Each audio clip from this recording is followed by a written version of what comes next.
I am very, very happy to welcome to the stage our honorable speakers, Christian Blanckaert and Jonathan Siboni.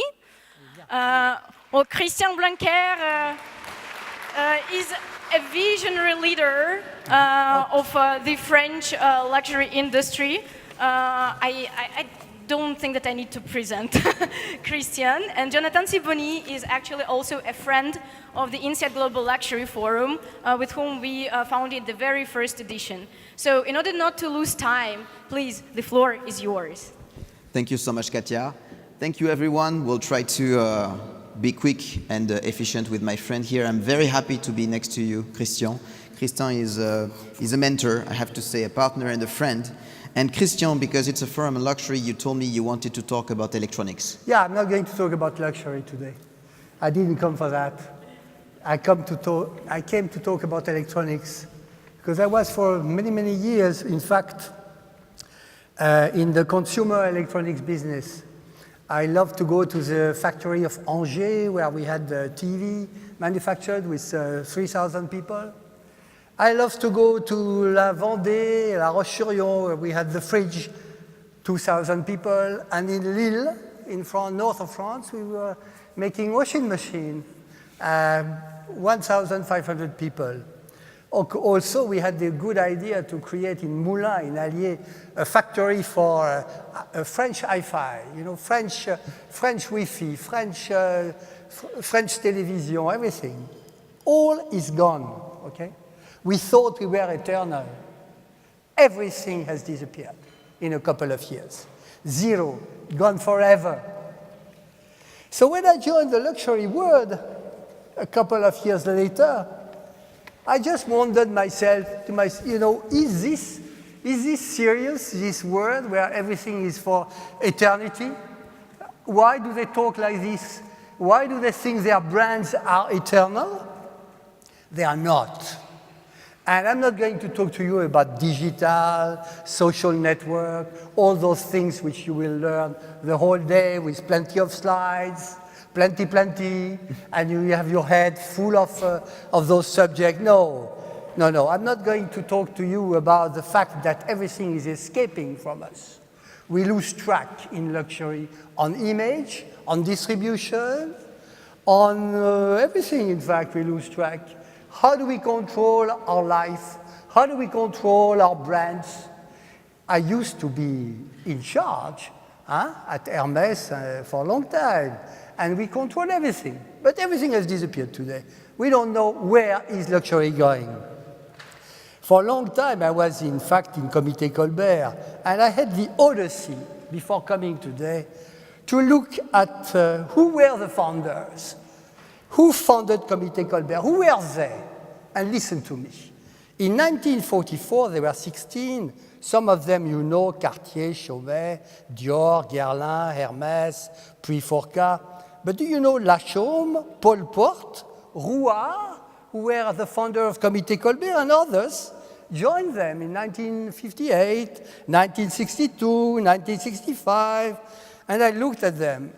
They are Bianchini-Ferrier, Barou, Leleu, Richard de Basse, Baguès, Jean Dessus, Jean Prudhomme Benet, all this star in the luxury world. And then, then came Porto, who is today, as you know, a nightmare, and some others. So it's very interesting to see how this world is fragile and how they can disappear, all of them. Luxury, and this is my message, is ephemeral. Growth is slowing down for many of them.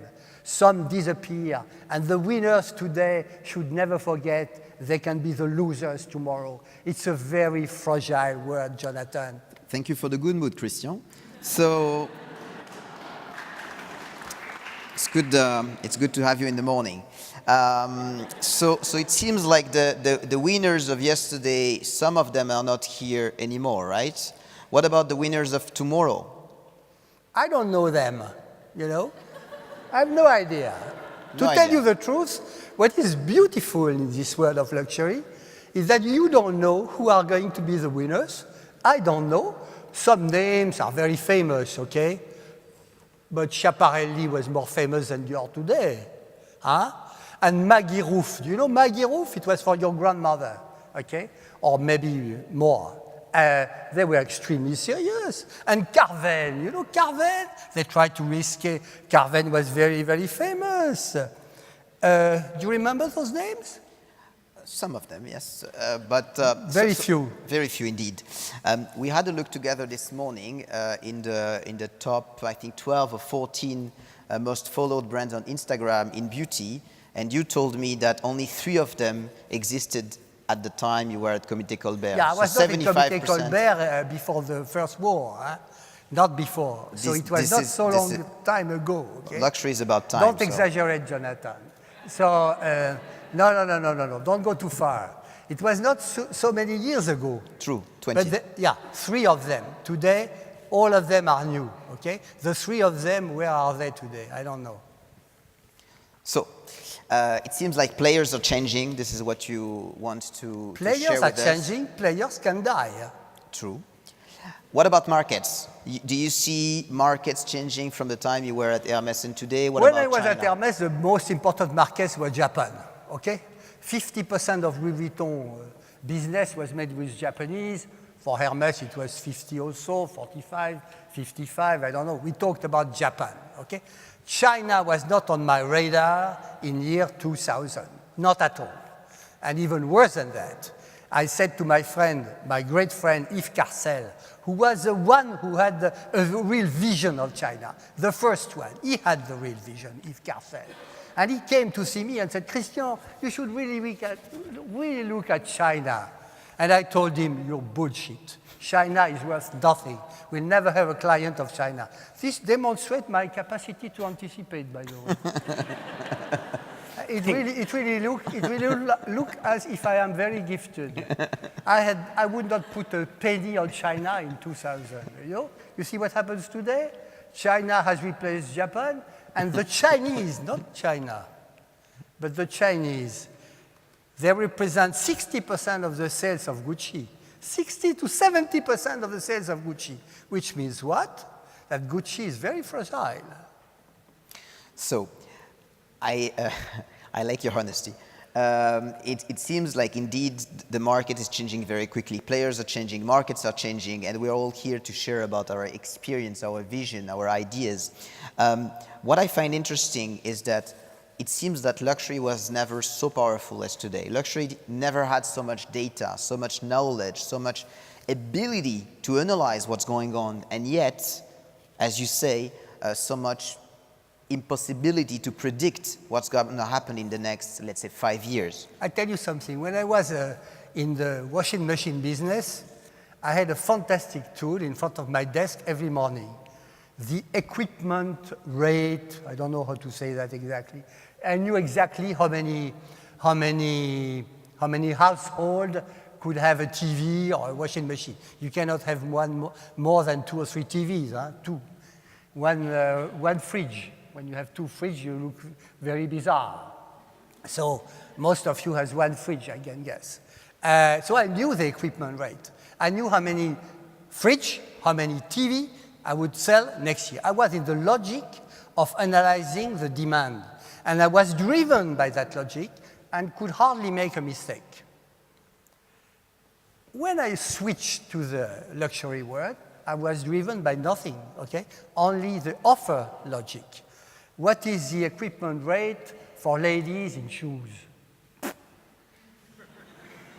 You can sell to a woman as many shoes as she will buy. So maybe 1,000 shoes per person. You don't know. If they like the shoes, I know many women who buy shoes and they don't need any shoes. So the equipment rate of their shoes is completely out of logic. Okay?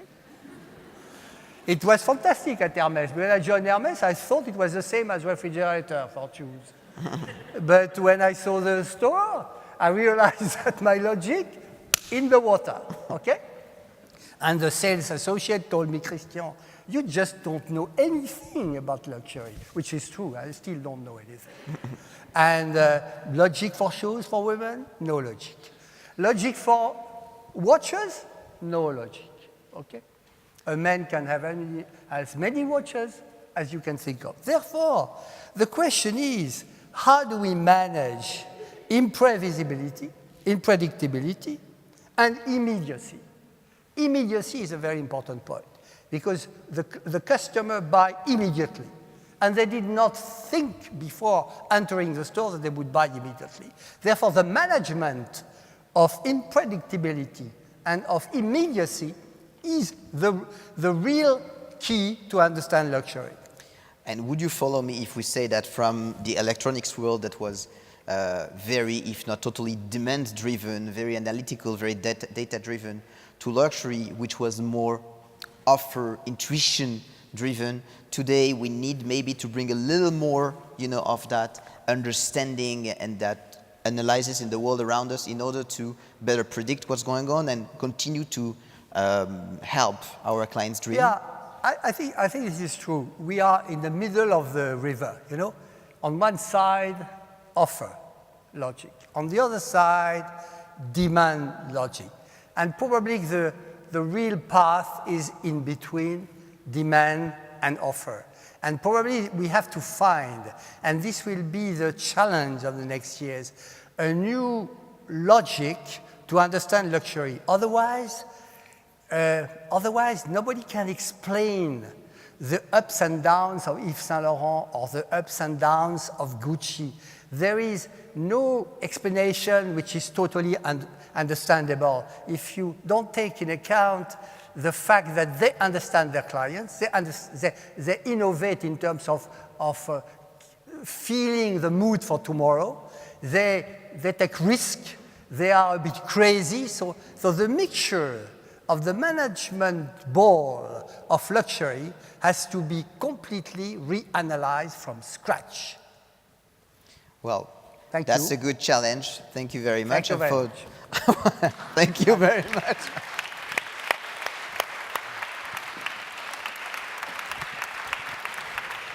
And we were on time. Well, thank you very much.